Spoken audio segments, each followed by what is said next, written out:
Okay, so it is Monday, October 7th, and we'll be doing lines 142 through 156. Okay. Hopefully I've got the hang of this by now so that I can just snap it in without too many problems. Nope, needs to be pointed up a little bit. Unfortunately, we did lose the video for Thursday last week. Sorry, nothing that can be done. And I don't have the energy to go back and recreate it. You'll just have to get my notes and have someone else tell you how cool it was. So, today, 142 through 156, we're actually going to come across one of the most important parts of Virgil's Aeneid, at least in Book 1. One of the most famous similes in all of Latin literature. So, but before we get into that, I actually want to show you some things that I've been uploading that you have due this week. So there's this process called tiered readings, which is basically where we take like the original Latin, and by we I mean the Latin community, people smarter than myself. They take the passage, okay, like for instance, this is 157 through 179, and this is the original Latin, right? And they just kind of slowly work you up to that with tier 2, and it'll use the same vocabulary, but they might have simplified the grammar.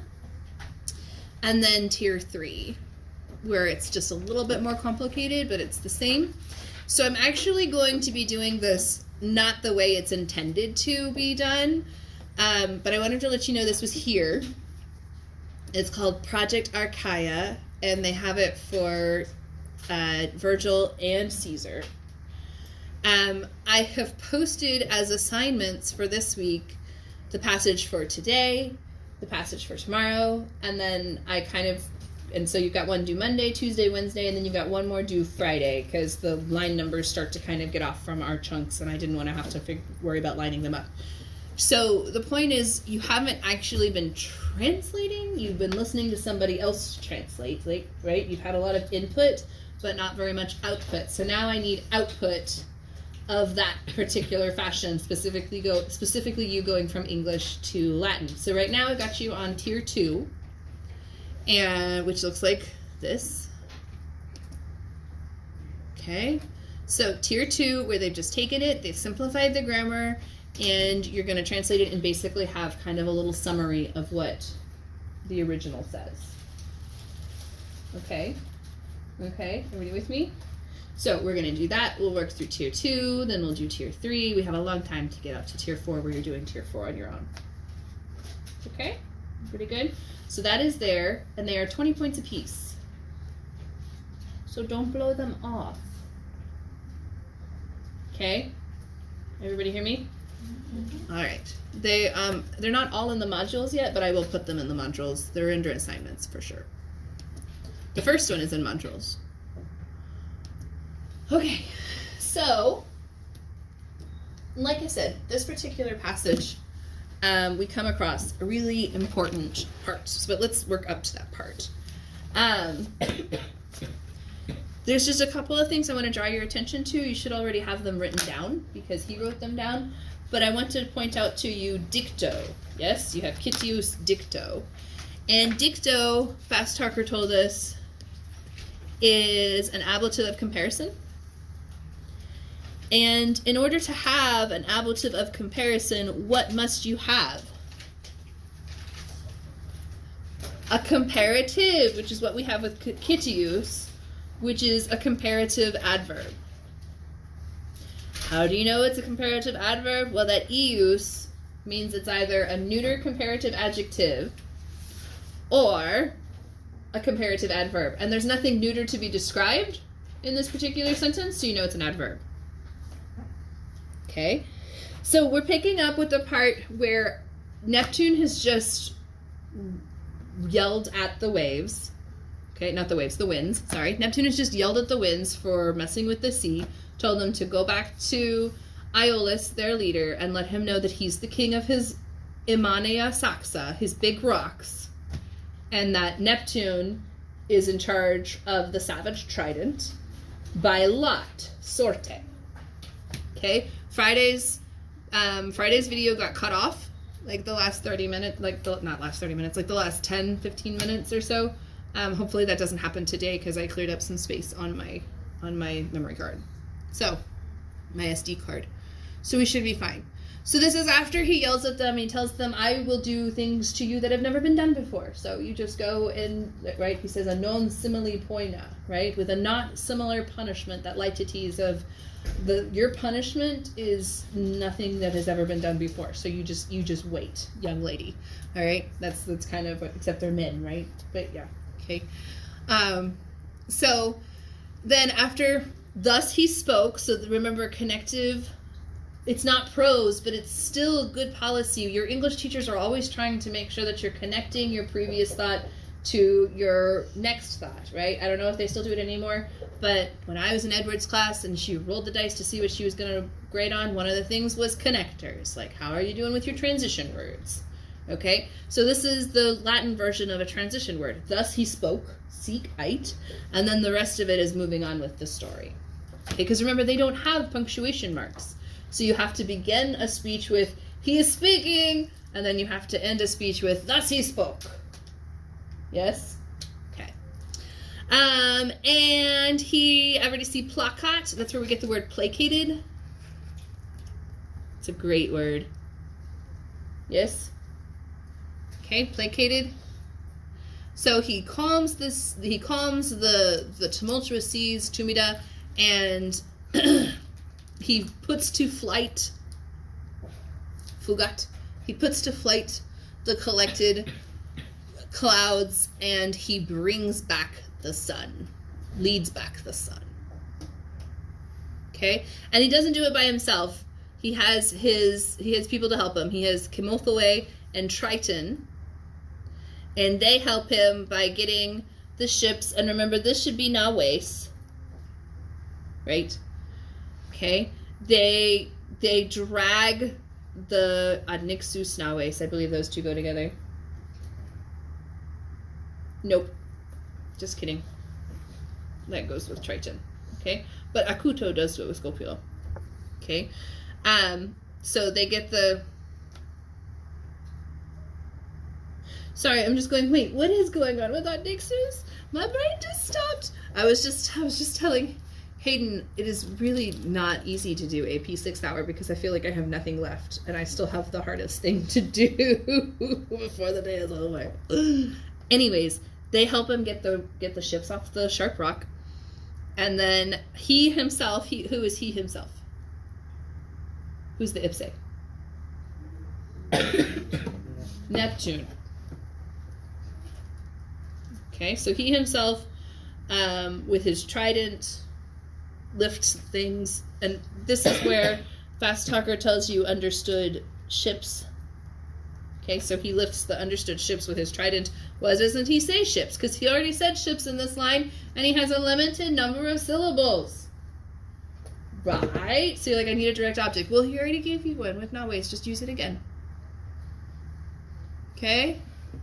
And he opened up the vast things, and he tempers the sea, and then this was Mog's favorite line.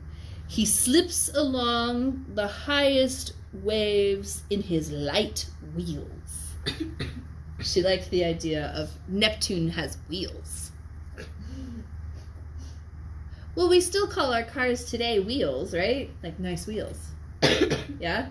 I mean, it's kind of antiquated. It's not as common anymore. But if someone said nice wheels, they know that you're complimenting their car, right? Okay? So it's just interesting that is kind of a term that has continued for thousands of years. Yeah?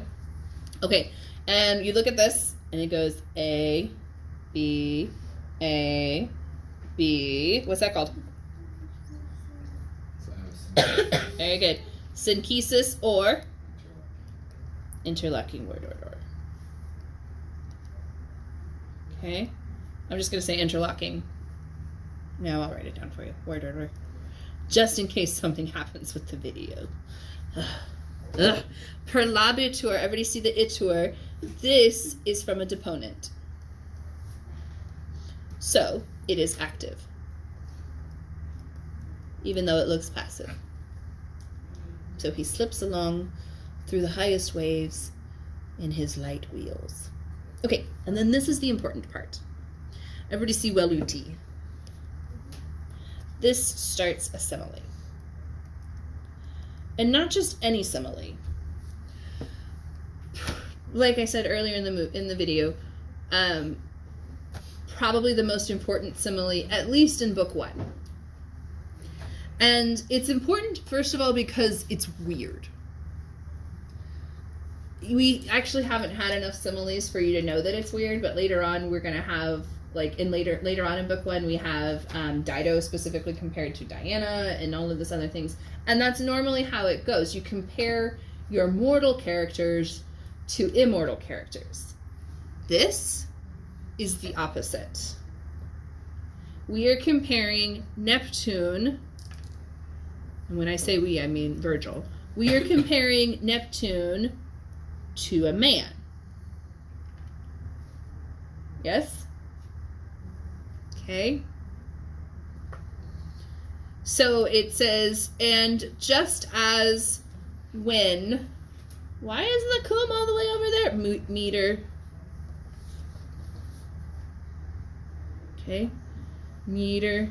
That's why he drew an arrow for you. Cum should go here.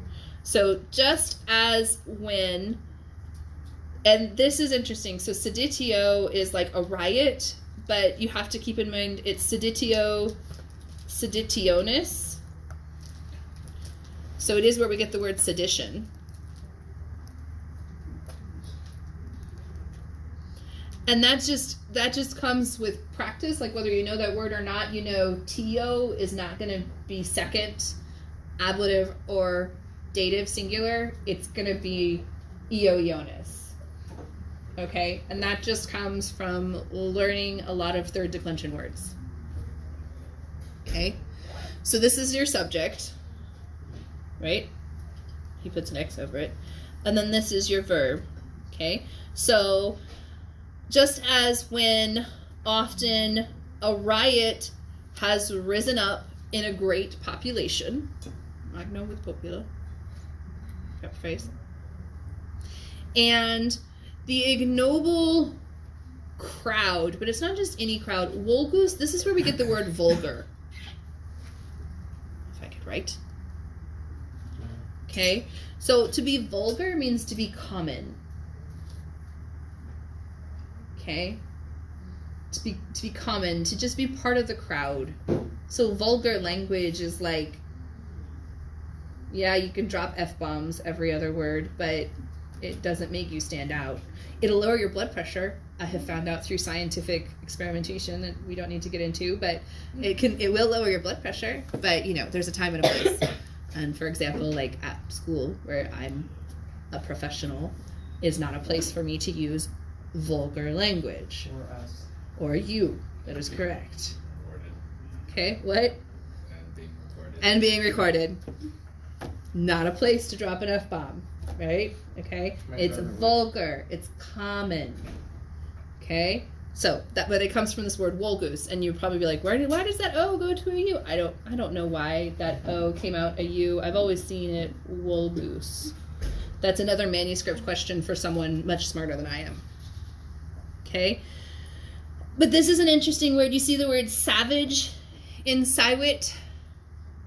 Yes, this is a verb, but you see the word savage? This is the to be savaging. Yes? To rage. Yes, okay? So, and the ignoble crowd rages in their minds. Ablative place where. It could be with their minds, ablative means, but ablative place where kind of brings that picture together better, yes?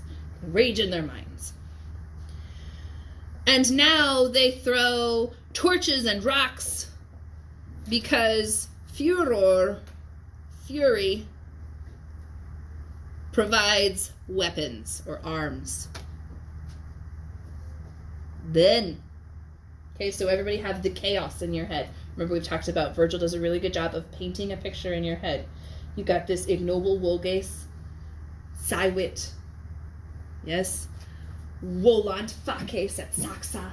Okay, notice no one is throwing them because they're a wool goose, right? It's a crowd. So there's not individuals. It's just like a mass of people. And so you have things flying. Yes, not being thrown. This is an important distinction. It's chaos. So you have torches and rocks, just whatever they can grab with their hands is flying through the air. Right? Okay. Then, if by chance, we're going to come all the way down to here. Everybody see enjambment. Yes, leaving the verb until that. And in spexera, you see that X, and you're like, that's not an infinitive. Infinitives don't have X. You're all looking at me like, they don't? No, infinitives don't have an X. So what is this actually? Conspexerunt. Very good. Conspexerunt. Okay. So then they have caught sight. I'm going to do something kind of different. Then they have caught sight of a man. Yes. By chance. Okay, and this can kind of go anywhere. And sequim is like aliquim. So actually, let's hang on. Erase your numbers. I'm sorry. So then, by chance, they have caught sight of some man. Okay, and sequim go together to actually make aliquim, is what he keeps saying. Okay. And it is a man serious. Okay, I mean, you can say heavy. And it's interesting that we still use heavy to mean serious today. Like, that's heavy. Because that comes directly from the Latin. That's something where, like, all the educated people knew Latin just even 100 years ago. It was considered a part of a basic education. You had to be able to write an essay in Latin and in Greek to be admitted to university. Just 100 years ago. Like, around the time of the Titanic. Like, around the time of... Shh, phone, be quiet. Did you stop my video? No, you did not. Good. Okay. So like around the Titanic, around World War I, you had to know Latin and Greek to get into college. Okay. So even today, we still have this idea of heavy being the same as serious. Like something is emotionally heavy or physically heavy, right? Okay. So grawim, he can be grave, serious, heavy, but heavy is probably the weakest translation out of those three. And then we have ablative of respect. 2 of them. Okay, so pietate and meritis. And I was happy to hear Fast Talker say, I don't like to translate this word. Latin teachers don't like to translate pietas. Because there's nothing in English that really captures the sense of pietas in its entirety. You can say piety, but for us that's like religious devotion. But it's more than that in the Latin. It's devotion, it's the same thing as pius, but it's the noun form. Okay? So remember we've talked about with pius, it means religious devotion, devotion to your family, to your city, to your community, to your country. To be pious means to do the right thing at all times. Right? That's what we get with Aeneas. Like, pius Aeneas is always going to be the good Boy Scout who does the right thing. Yes? Okay? So now we're not using the adjective pius, but we're using the noun pietate. Do you think that is deliberate? Yes. Okay, so you're thinking, who is someone who is heavy or serious or grave in his pietas and merits? Not the bakery with the amazing cookies. They're all right cookies. You bite your sacrilegious tongue. Merritt's cookies are not just all right. I'll have to bring you the thumbprint cookies, because apparently you haven't had their thumbprint cookies, because their thumbprint cookies are what you need on a rainy day. All right. So we're in line 151. What am I looking at? I'm looking at meritis to see if there's a better word than merits. Nope. Ah, and this book says not ablative of respect, but ablative of cause or perhaps specification. Meh. Let's check Farr. Let's see what Farr says. I trust Farr more than I do Lafleur and McKay. Sorry, guys. Just in case Monsieur Lafleur and McKay here.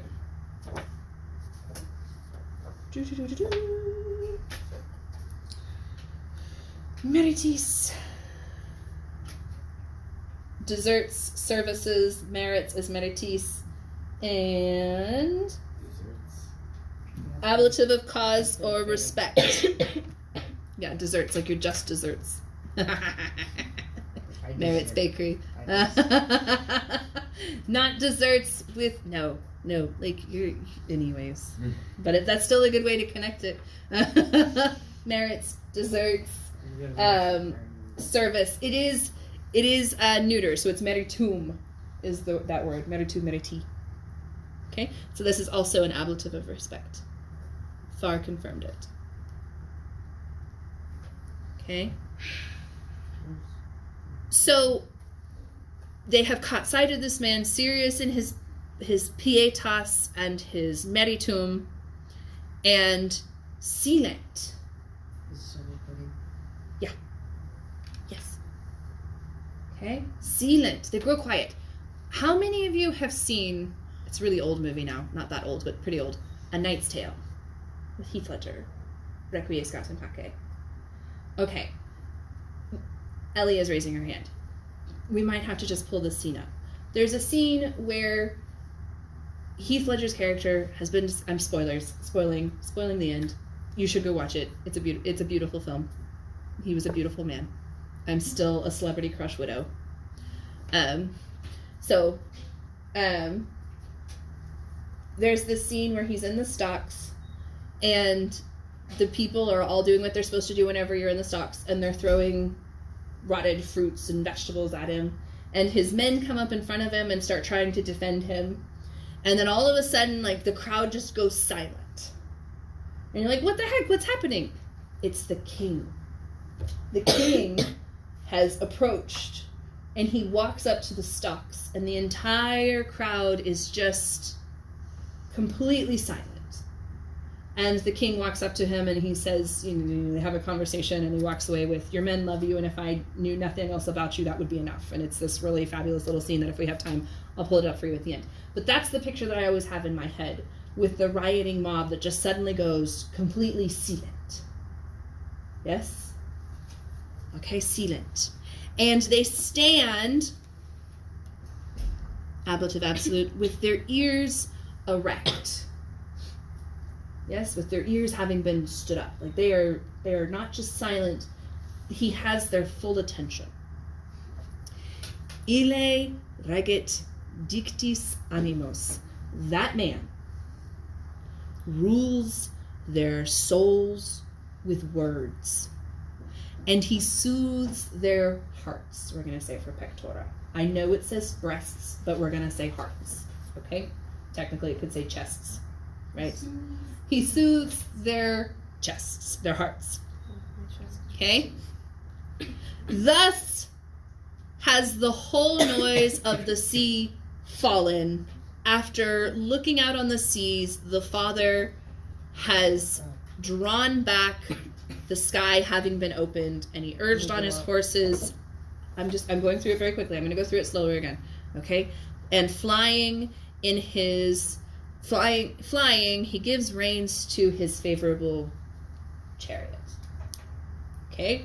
So, this is the part that we're comparing, and that's Neptune calming the seas, right? This is a guy calming the crowd. Do you guys know who this Ille is supposed to be? Think historically. Okay? Why is Virgil writing the Aeneid? Propaganda. Who asked him to write it? Caesar's dead. But who took over after Caesar died? Oh, I know his name. Augustus. Very good. Yeah. Okay. All right. So. Julius, and I was like, wait a minute, no, that's Yeah, Julius Caesar died long time ago. Yeah, but didn't Augustus change it? Yes, he did. So before that, he was Octavius, and then he was adopted by Julius Caesar, and he became Octavian. And then after he killed everybody who stood against him, he changed his name to Augustus. And there was peace for an entire generation. Because he killed everyone who would have fought against him. But that's a whole different story. The point that we're coming across in this particular passage is that the Romans had been in a civil war for over 100 years. Well, 100 years. A long time. Since the Gracchi brothers, there had been unrest and civil wars, and then Caesar actually crossed the Rubicon with his soldiers, which was totally illegal. Okay? And all of those things. And then there was the whole deal with Caesar and Cleopatra, and then Caesar was assassinated, and then there was the whole thing with Mark Antony and Cleopatra. And then Augustus, Octavian at the time, defeated Mark Antony and Cleopatra, and then he hunted down the sons of Pompey and killed the sons of Pompey, and then hunted down everyone else who had resisted his uncle and himself. And then after everyone had been hunted down and he was made princeps, the first citizen, then he started passing laws about how much jewelry you could wear, what kind of, his own wife made their clothes. They dressed very simply in clothes that she wore, because Augustus was trying to get Romans back to what it was to be Roman. He believed that the root cause of all of their problems before he took over was the excess of the Roman lifestyle. And that goes back to the femininity. So, and he established the 3 children law. There was a law that if a woman successfully raised 3 adult sons, she would be granted basically legal ownership of herself, for lack of a better term. Like, not really ownership, but representation of herself.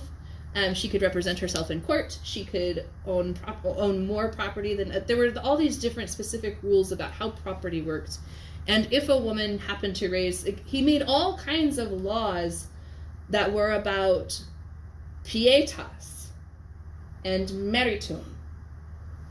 So when the Romans read this, they know he's talking about Augustus. He just compared Neptune to Augustus. Okay? So we're just letting that sink in for a minute. This is backwards. Does everybody hear how this is backwards? To compare an immortal deity with power over the sea to the emperor of Rome. Okay? But he says, just like that, Neptune came in and calmed the oceans. Just like our Augustus came in and calmed our state and stopped the riots in the street and stopped the flying torches and the flying rocks. Neptune soothed the seas. It's very important. Very, very important simile. And then we cannot, remember, Virgil is dead. We cannot say definitively authorial intent. But it is fun to guess. Yes? So what do you think Virgil intended here? Do you think he just intended propaganda? Do you think it was just to please Augustus? Do you think that maybe he believed it?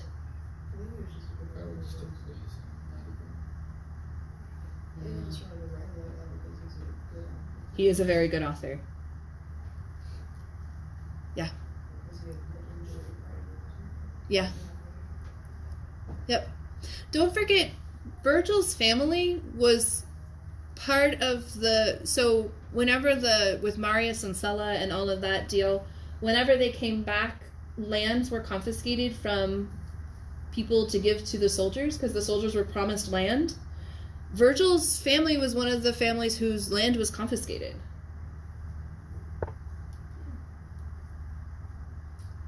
And given to a soldier who had no idea how to farm.